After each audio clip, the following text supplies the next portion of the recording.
Hi, everybody. Allie at My Safe Place here.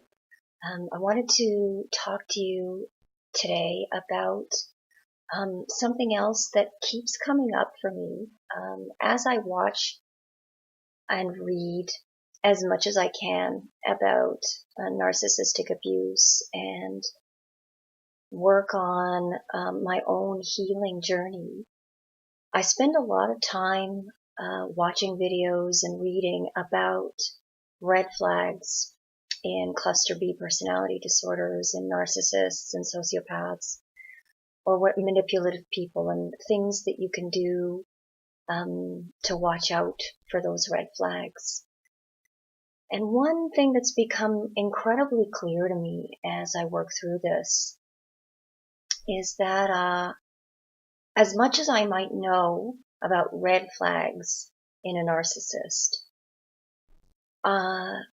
when I'm at a low point, when I'm having a tough day or a tough time or something traumatic is going on in my life, I'm not paying attention to those red flags.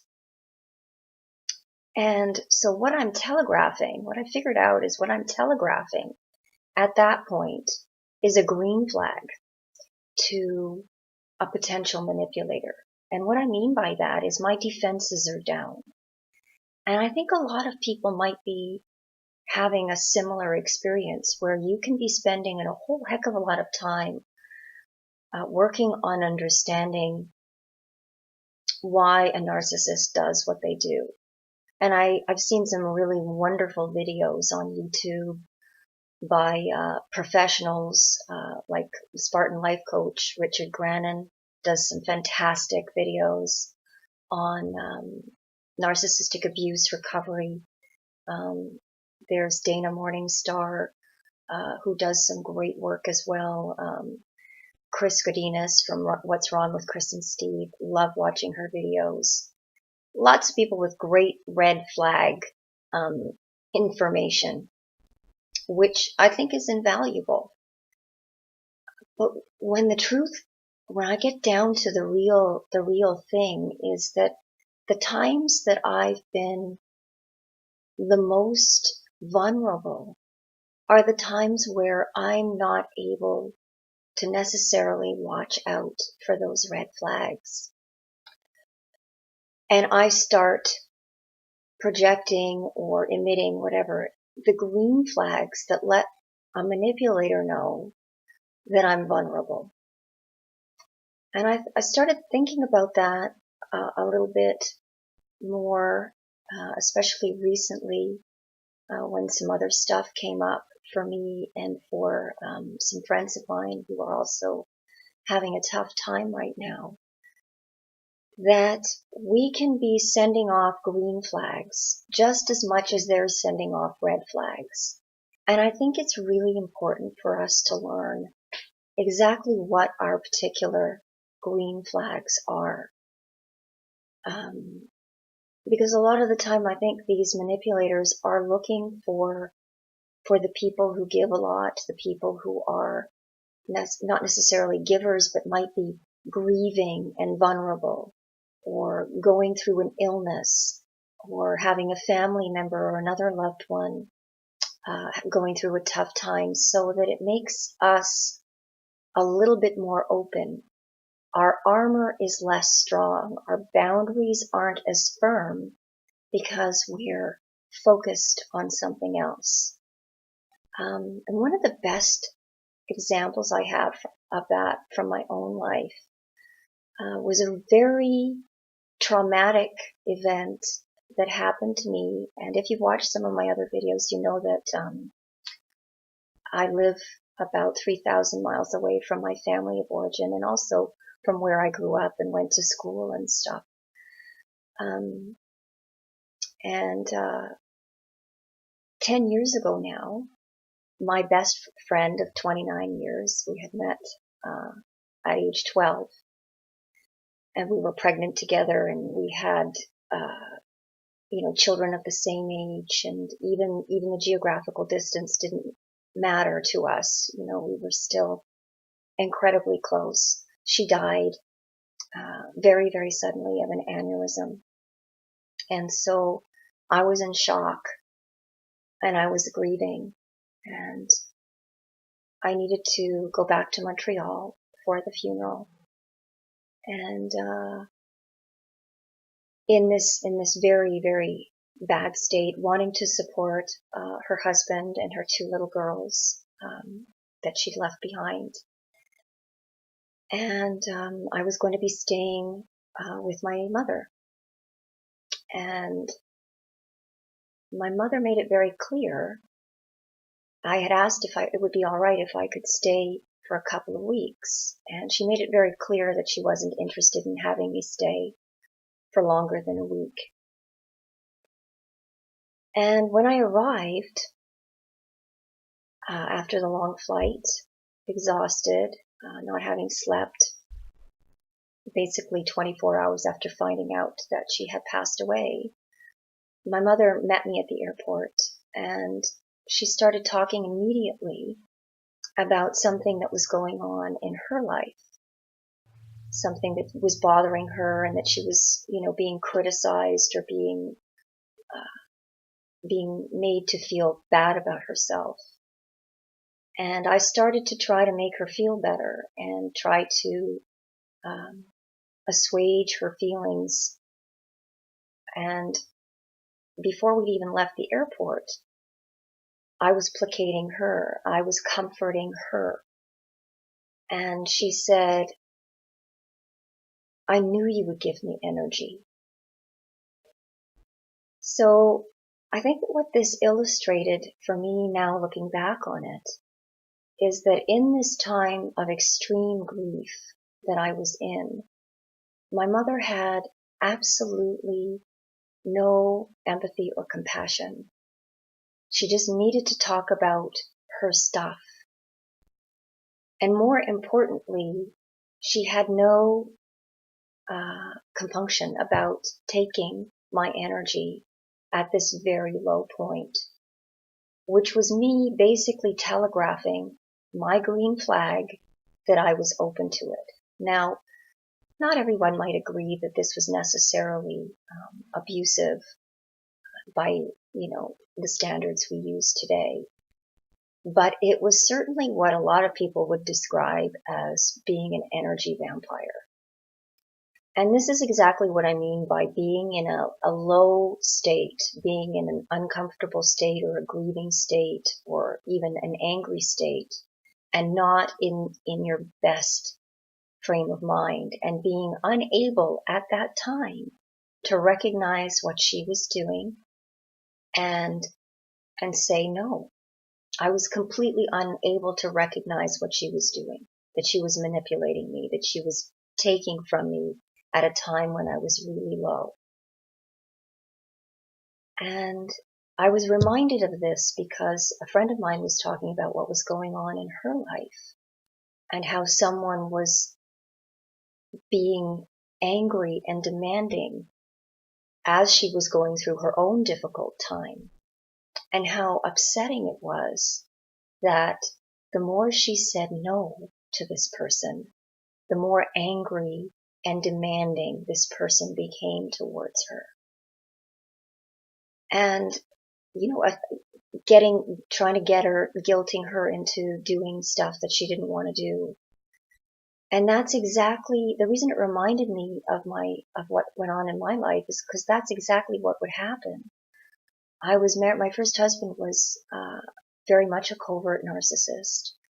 And the more I tried to talk to my mother and even my sister about how bad it was, the more they would actually suck out of me. And in that depleted, diminished state, my ability to notice red flags was significantly reduced. Because what I was doing is basically putting up a green flag saying, hey, come on in. My boundaries are really weak at the moment. You can suck the life out of me. So I think the reason I think it's important for us to recognize when we're in a low state is because I think it's important to recognize who wants to take from you when you're in a low state. because that's your green flag that you're giving it away. You're giving it away from an empty well. You're drawing from nothingness, and you haven't got anything to give to yourself. And these people are wanting to take from you because you're weak and you're unable to spot the red flags. So it's much easier to spot red flags when you're in a position of strength, when you're feeling good about yourself. So I think what I want to say here is that if you're going through something tough, whatever it might be, if you're suffering, if you're sick, even if it's just a cold, and someone's coming at you, this is the one thing that you can pay attention to. Do not give to anyone from a depleted state. And if someone gets angry at you because you can't give to them from a depleted state, that's really the only red flag you need to see. And we need to stop. We don't even really need to know, is it gaslighting? Is it lying? Are they just selfish? Are they narcissistic? Are they borderline? We don't even really need to know. All you need to be aware of is that you're depleted. And that if you're depleted, you need to take time for yourself. Take time to regain your strength. Be around people who want to love you and support you. Anybody who wants to take from you when you're in a depleted state, and I'm not talking about your kids here. I'm not talking about dependents or children, someone who doesn't understand where you're at. But an adult, a grown person, someone who should have empathy for the state you're in, who isn't showing you empathy, that is the only red flag. Just cut them off. And from there, start looking at your own green flags. Because understanding our own green flags, what it is that lets a narcissist or a borderline or a manipulator or whoever it is, what it is that about us that lets them treat us that way. And this is not victim blaming or shaming. It's about self-awareness. It's about coming into a knowledge of who you are and your value. And your value isn't about giving to you other people when you have nothing left to give. Your value is about replenishing. Your value lies in who you are and the fact that you're alive and deserve to be here and deserving of loving attention. Just as much as you give it, you are deserving of receiving it. And I think it's important that we grasp that when you're low and there are people around you who are still taking, who should know better, who have the capacity to know better in terms of intellect or in terms of maturity, in terms of chronological age, and they're not doing it for you, that's the time to go within and say, what messages am I receiving from this? What understanding do I have about myself that's allowing this to go forward? And so with my mother, what I understood is that I had always given to her and met her needs over and above my own. And that in so doing, I had allowed myself to become depleted. And so I don't do that anymore. I don't give to people who don't understand that I'm in a low point in my life. If I'm in a low point with something that might last a day or something that might last much, much longer, and someone keeps sucking it out of me and demanding and hoping and wanting and needing and guilting, I need to shut that down. And that's up to me. That's up to me, because those are the kind of people who won't shut themselves down.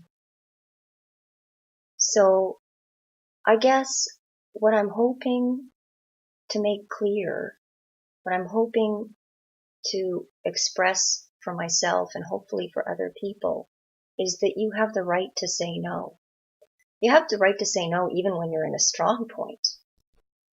let alone when you're in a weak point. We are not obligated to keep giving and giving and giving. We are responsible for taking care of ourselves. And that responsibility means understanding ourselves and having compassion for ourselves. So I hope you have compassion for yourself today. I hope you allow yourself to take time to heal, and that you know that deep inside you, you can be the most generous and giving person. That doesn't mean that other people can keep taking from you. And that doesn't take away from your generosity and your loving nature. You can still be a generous, loving, kind person and say no because you know it's best. Thank you for watching. Have a great day.